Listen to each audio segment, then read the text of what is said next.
Hola, hola, hola, soy Víctor Sáenz Barrón, estoy leyendo por aquí mi novela Nieblas de Perdición. Vamos por el capítulo 12 que se titula Bajo la tormenta. Si ya has visto los anteriores te lo agradezco un montón y si no, pues ya sabes. Fueron campo a través por praderas y trigales, bordeando pequeñas arboledas y huertos, siguiendo un rato el cauce de un riachuelo, evitando caminos principales y viviendas para no toparse con algún improbable trasnochador. Al llegar al cementerio, completamente empapados, Cremas sacudió la cabeza, lanzando gotas en todas direcciones. Rodearon la valla del camposanto hasta llegar a una ladera, donde la verja era menor por haberle comido altura al terreno para que el recinto ganase espacio. Llovía a mares y el firme solo mantenía su consistencia gracias a la alta hierba. Retrocedieron bastantes metros para coger carrerilla y, cuesta abajo, Diego hizo trotar a la yegua hasta que saltaron por encima de las barras de metal, con menor destreza que cuando lo hacían sin sobrepeso, aterrizando entre tumbas, no pudiendo frenar bien por haber tomado tierra en un charco marronáceo, derrapando para no llevarse una lápida por delante, pero golpeándola con las extremidades traseras y haciendo que ésta cayese al suelo. El equino relinchó y pateó el barro, disconforme con la maniobra realizada. Diego se inclinó para susurrarle al oído, pasando la mano justo por debajo de las crines, sin apenas ver, a causa de los arroyos acuosos que fluían por su cara, carente ya de sombrero, que había caído en algún lugar que no vislumbró. Siguieron a paso lento en mitad de la tormenta hasta el panteón familiar. El enorme tejo contiguo parecía siniestro en la oscuridad, con sus amplias y retorcidas ramas vibrando a causa del viento.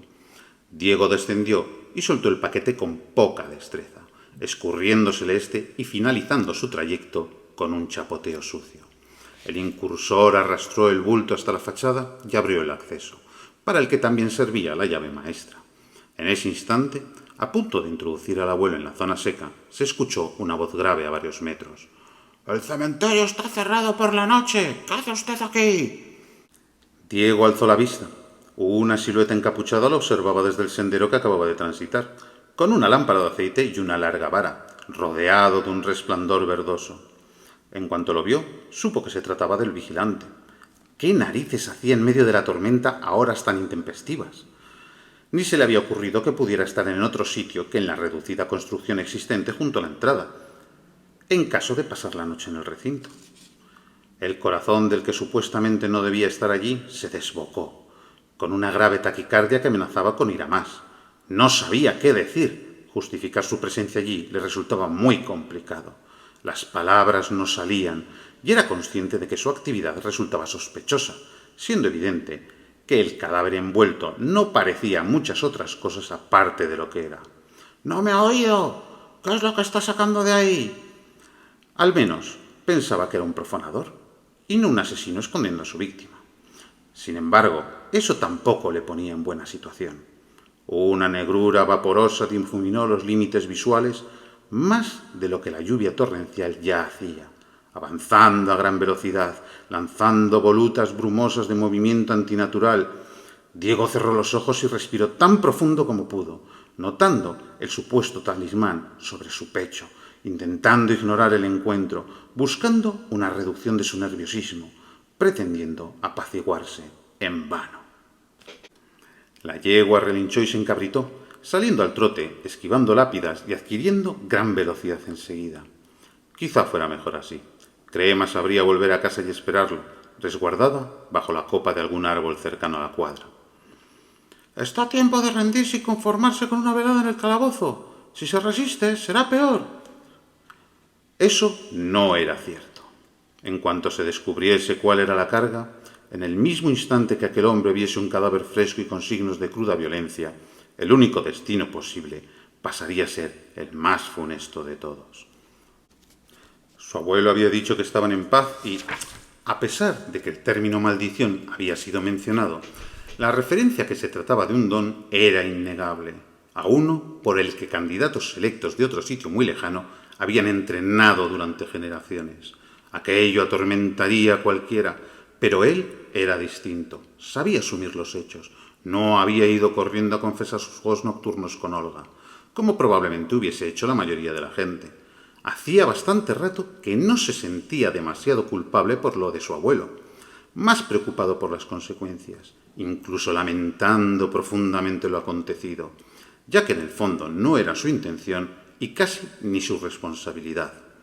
Aun habiendo mantenido una vida ejemplar hasta entonces, no era un pusilánime que fuera a permitir que lo castigasen por acciones provocadas por otros, que detuviesen y juzgasen a la criatura si eran capaces. En caso de que la bestia saliese y le librara del enorme problema, tampoco sería para tanto. Existiendo la posibilidad de que el fenómeno fuera hereditario, Elías tenía que haberle advertido, aleccionado y entregado el libro del que hablaba, en lugar de permitir que surgiese por sorpresa. Sus últimas palabras constituían una guía bastante escasa, si es que se podían llegar a denominar de tal modo. No era él mismo el causante de su mal, poder o lo que fuera. Diego no había tenido negocios poco limpios, ni aceptado poderes extraños a cambio de conceder libertades o a saber qué. Era capaz de atribuir lo que sucediera a una repercusión de actos ajenos hasta que adquiriera control sobre aquello. Tampoco estaba tan mal saber defenderse y evitar el garrote vil por acciones involuntarias, no pretendidas, obligadas por algo que ni siquiera sabía cómo definir. ¿Una especie de licantropía exótica? Los pensamientos fluían atropelladamente, en un intento de aceptación anticipada, y el de la capucha se acercaba, sin apartar del todo la vista, pero observando de reojo alrededor. El entorno se oscurecía cada vez más, silenciando el goteo constante y creando un ambiente irreal. El monstruoso felino rondaba entre los jirones etéreos de aquello que parecía una niebla carbonífera. La mirada ámbar que cambiaba a rojiza progresivamente destellaba en un lugar donde apenas existía luz alguna, aparte de la portada por el único que tenía permiso para estar allí.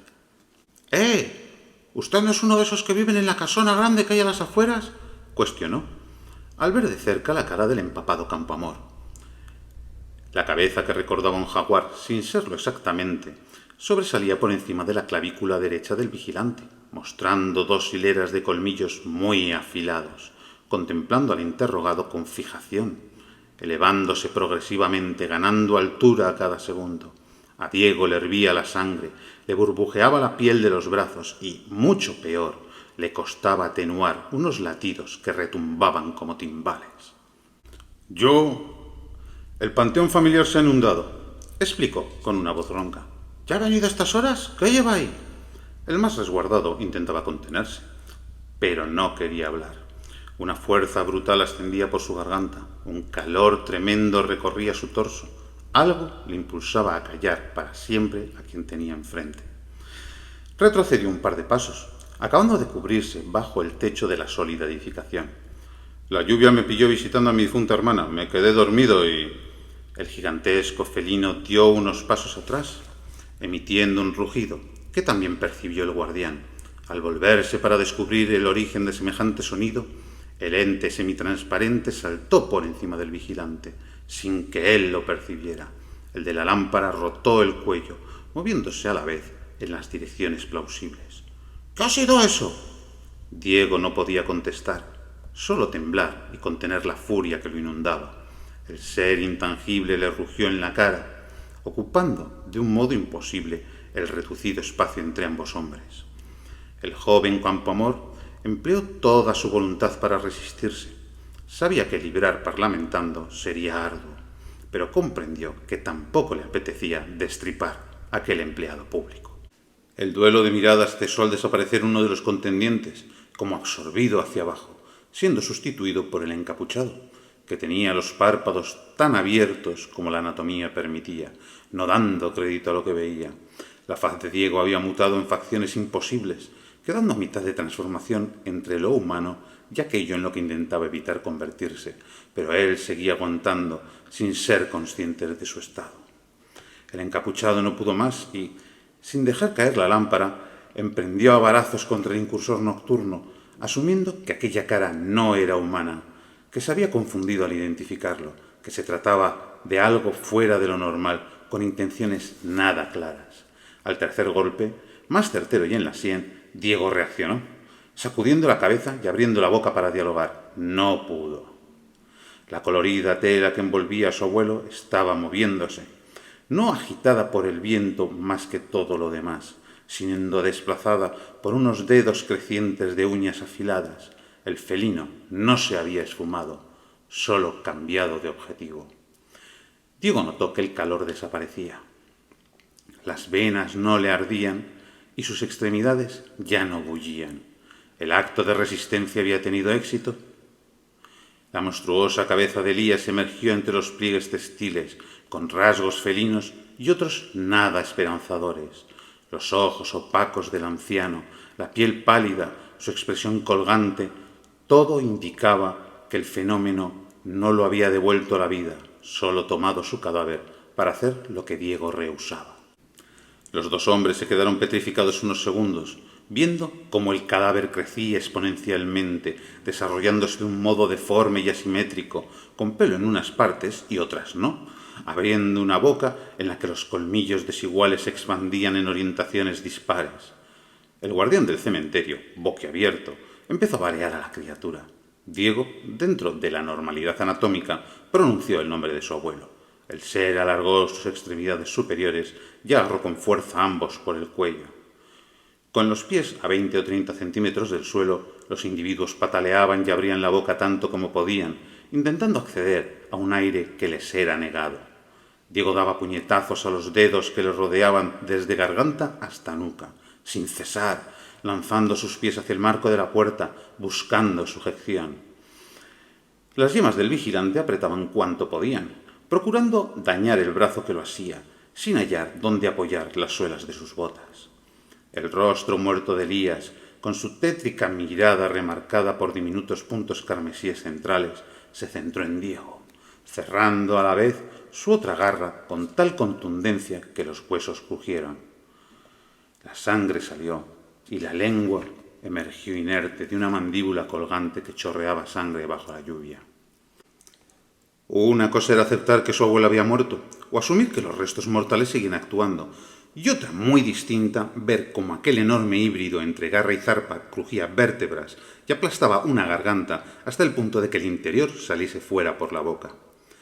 Incluso estando en medio de la terrible criatura, hecho que requería seguir consciente para sobrevivir, a Diego le horrorizó la imagen hasta tal punto que empezó a ver borroso y creyó estar viviendo una pesadilla. Aquello no podía ser real. Era una locura de grado mayor. Definitivamente, algo fallaba en su cerebro. Un estruendoso rugido lo sacó de su estupor, acompañado de un aliento mentolado, justo antes de ser lanzado contra una de las paredes laterales. La enorme losa vertical que cubría la tumba de su hermana se quebró, tapando el sonido de unas costillas rotas. Diego tomó varias bocanadas, soportando inmóvil los fragmentos de piedra que caían sobre él. Quizá era eso lo que necesitaba, aire. La falta del beneficioso gas le había nublado la mente. Un mero alzamiento de vista demostró que no. La monstruosidad estaba delante suyo, encorvada a causa de la baja altura del techo, con su extremidad izquierda bañada en el rojizo líquido vital. Lo único que oía Diego era la lluvia y su propia respiración. El ser dio un puñetazo contra el suelo, agrietando una de las baldosas. Miró a quien tenía enfrente con una falta de expresión desconcertante, pero dotada de fuego en las pupilas. Luego se derrumbó, variando su forma a gran velocidad a medida que caía y en mayor grado al retorcerse en el suelo, dejando solo un cuerpo muerto y maltrecho. Diego se echó las manos a la cabeza. Tuvo que interrumpir la acción para quitarse del pelo los trozos de piedra. Le dolía todo. El enterramiento de Rebeca estaba a la vista. Las tripas de Elías llegaban desde el exterior hasta su cuerpo y, al otro lado del muro, no cabía duda de que el vigilante estrangulado de forma macabra ocuparía su puesto en el barro, delante del panteón. El superviviente se dio una bofetada para ver si lograba despejarse. Se apoyó en la parte inferior de la pared, inspiró al máximo y expiró, con la mente vacía, incapaz de pensar, sintiendo que ese sencillo movimiento era un mérito en sí mismo. Pasados un par de minutos, encendió un cigarrillo, planteándose qué hacer. No sabía explicarse lo sucedido, ni se le ocurrían hipótesis plausibles. Aquel ente parecía algo ajeno, no una simple maldición hereditaria al antiguo estilo literario.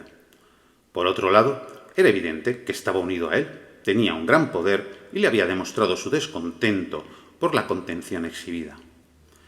Lo único positivo que le veía a la siniestra noche era que él seguía con vida. Al poco, se acordó de que probablemente Crema estaría trotando hacia una casa en la que todos los demás seguían indemnes. Eso lo consoló. Quizá el fatídico desenlace de los terribles acontecimientos no lo era tanto como podría haber sido. Apagó la colilla en el suelo y se puso de pie, apoyándose para no perder el equilibrio, dispuesto a no hundirse en lamentaciones y seguir adelante. Apartó el pesado rectángulo que llevaba a la cripta, jadeando por el esfuerzo. Recogió la hilera de tripas, notando arcadas subiéndole por la garganta. Bajó los restos de Elías y los ubicó en el hueco más lejano de la entrada, no visible desde las escaleras, procurando que cada parte estuviera en su sitio. Las manos sobre el abdomen y los párpados cerrados. Le dijo unas últimas palabras y salió frotando el suelo de tierra con los pies, haciendo fuerza para que el rastro se fundiese con la superficie granulada. Una vez arriba, puso la losa en su sitio, esperando que nadie descendiera allí hasta pasados tantos años que ya no importara demasiado. Observó angustiado el ataúd de Rebeca. No quería dejarla así, pero la tapa de la sepultura no tenía arreglo. Enfocó la mirada a las baldosas. Aquello era un desastre. Fue al exterior y, aun con el lavado ejercido por las precipitaciones, se vio obligado a doblar la cintura y vomitar. Se echó el cuerpo del vigilante al hombro y caminó por el cementerio hasta donde sabía que hallaría un antiquísimo pozo entre altos cipreses. Sacó el cubo, quitó la cuerda y ató el cadáver a una vieja lápida, pidiendo perdón a su difunto propietario. Tanto el encapuchado como el elemento que lo hundiría desaparecieron en la negrura que moraba más allá del brocal, sucedidos poco después por un notable ruido de salpicadura que, durante un instante, se impuso al de la tormenta. Cubo en mano, Diego agradecía cada gota recibida en el rostro. Encontraba los impactos tranquilizadores, a pesar del frío. Regresó hasta la construcción funeraria familiar, descubriendo con satisfacción que la intensa lluvia había limpiado casi toda la sangre del exterior. Utilizó una rama para acabar la tarea, mientras el cubo se llenaba bajo una esquina saliente del tejado sin canalón. Luego usó este último para llenar de agua el interior varias veces, empleando también los pies, otra rama con hojas, su chaqueta y la leve inclinación del firme. Le llevó bastante rato conseguir que el resultado le pareciese aceptable.